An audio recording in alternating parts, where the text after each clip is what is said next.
Okay, I'm going to go through this fast so I don't use a lot of bandwidth. This is an app called Signal. It's just like your text messaging app. These are MMS files. These files have a spyware built into them.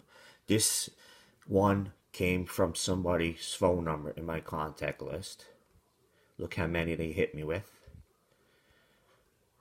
It's a lot.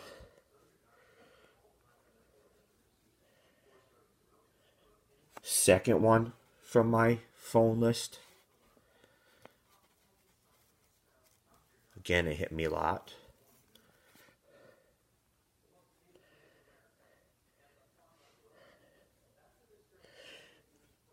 And the third one from my phone list.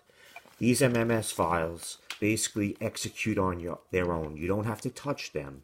They execute and they put spyware on your system and take everything over. It says it didn't download. That's a trick message. It did download, and what's scary about it, it auto executes, and they broke the phone.